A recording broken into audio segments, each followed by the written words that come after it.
A news attitude is the new attitude. iGrass. British academy of film and television arts एक independent charity है जो film और television के लिए UK के सबसे प्रेस्टिजियस अवार्ड समारोह का आयोजन करती है। पिछले हफ्ते लंदन के रॉयल एल्बर्ट हॉल में इसके 75वें समारोह का आयोजन किया गया। इस समारोह में लता मंगेशकर को श्रद्धांजलि दी गई। लता जी का निधन इसी साल में अपने कैरियर के 70 साल पूरे करने के बाद हुआ था। क्या आपको मालूम है कि वे 1974 में रॉयल एल्बर्ट हॉल में परफॉर्म करने वाली पहली भारतीय कलाकार थी। इस समारोह में एक अन्य मुख्य अंश में विल स्मिथ को किंग रिचर्ड में बेस्ट एक्टर के अवार्ड से सम्मानित किया गया। द पावर ऑफ डॉग को बेस्ट फिल्म का अवार्ड दिया गया। सभी विजेताओं को हमारी ओर से बधाई। पेरिस की आईफिल टावर दुनिया की सबसे प्रसिद्ध बिल्डिंग में से एक है। इसे 19वीं सदी में गुस्ताव आईफिल ने बनाया था। पर iGrass बर्ड्स, क्या आपको मालूम है कि 135 साल पुरानी इस बिल्डिंग की ऊंचाई पिछले हफ्ते ही 20 फुट और बढ़ गई। पिछले 100 साल से भी ज्यादा समय से इस बिल्डिंग का प्रयोग ट्रांसमिशन ब्रॉडकास्ट करने के लिए किया जाता रहा है। इसलिए पुराने एंटीना को बदलने के लिए इसकी ऊंचाई कई बार बढ़ती रही है। पिछले मंगलवार को इसके ऊपर एक नया एंटीना लगाया गया, जिससे इसकी ऊंचाई बढ़कर 330 मीटर हो गई। है ना ये बहुत ही फैसिनेटिंग। क्या आप जानते हैं कि बुकर प्राइज एक ऐसा साहित्यिक पुरस्कार है जो हर साल कॉमनवेल्थ नेशंस के नागरिक द्वारा लिखे गए फुल लेंथ वाले सर्वश्रेष्ठ उपन्यास के लिए दिया जाता है। यह अवार्ड 1969 से दिया जा रहा है और यह बहुत ही प्रतिष्ठित अवार्ड है। इस वर्ष गीतांजलि श्री के अनुवादित हिंदी उपन्यास टूम्ब ऑफ सैंड को इंटरनेशनल बुकर प्राइज के लिए लॉन्ग लिस्टेड किया गया है। यह इस अवार्ड के इतिहास में नॉमिनेटेड होने वाली पहली हिंदी पुस्तक है। हम इस लेखक और अन्य सभी लेखकों को बधाई देते हैं। पिछले हफ्ते वैज्ञानिकों ने इक्वाडोर के गैलापागोस द्वीप समूह में मौजूद एक ऐसे विशाल कछुए की खोज की है जिसकी स्पीशीज पहले मानी गई स्पीशीज से अलग है। एक जेनेटिक स्टडी से निष्कर्ष निकला है कि यह विशाल कछुए जेनेटिक रूप से ऐसी अलग स्पीशीज से मेल खाता है जिसका वर्णन किया जाना अभी बाकी है।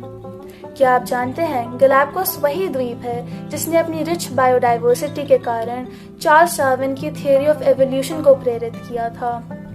इस द्वीप में कई प्रकार के फ्लेमिंगोज, अल्बाट्रॉस और कॉर्मोरेंट्स पाए जाते हैं। इस सप्ताह का मुहावरा है घुटने टेकना, जिसका मतलब है पराजय स्वीकारना। भारतीय सेना के सामने आतंकियों ने घुटने टेक दिए।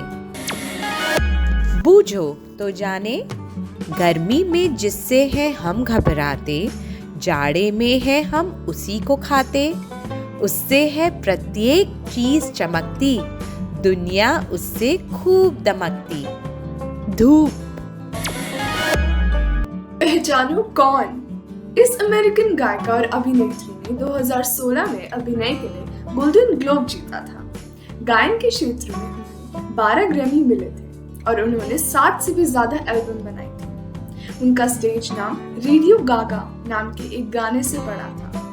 जी हाँ, आपने सही पहचाना, यह है लेडी गागा। क्या आपको मालूम है कि उन्होंने अपने गायन के करियर के लिए सिर्फ 18 साल की उम्र में अपना कॉलेज छोड़ दिया था?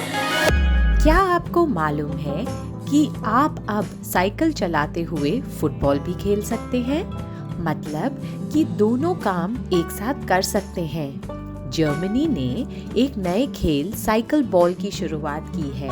इसमें 2 टीमें होती हैं और प्रत्येक टीम में 2-2 खिलाड़ी होते हैं। ये खिलाड़ी अपने साइकिल के पहिए से ही बॉल को आगे ले जाते हुए खेलते हैं। खेल के दौरान उन्हें अपने पैर जमीन से बिल्कुल छूने नहीं होते। कितना चुनौती भरा काम है ना? Quiz time. वार्षिक साइकिल बॉल चैंपियनशिप का आयोजन कौन करता है? अपने उत्तर contactus@igrass.com पर अपने पूरे नाम, स्कूल के नाम और एक फोटो के साथ लिख भेजिए। पिछले सप्ताह के प्रश्न का उत्तर। क्लाइड टॉम्बो वह अमेरिकी खगोल शास्त्री थे जिन्होंने प्लूटो ग्रह की खोज की थी। भावी युवाओं के लिए भारत के प्रमुख समाचार कैप्सूल आई ग्रास द्वारा आयोजित साप्ताहिक क्विज में सफलतापूर्वक भाग लेने पर Scottish high international school Gurugram की शस्य शर्मा को हार्दिक अभिनंदन। iGrass, making kids future ready.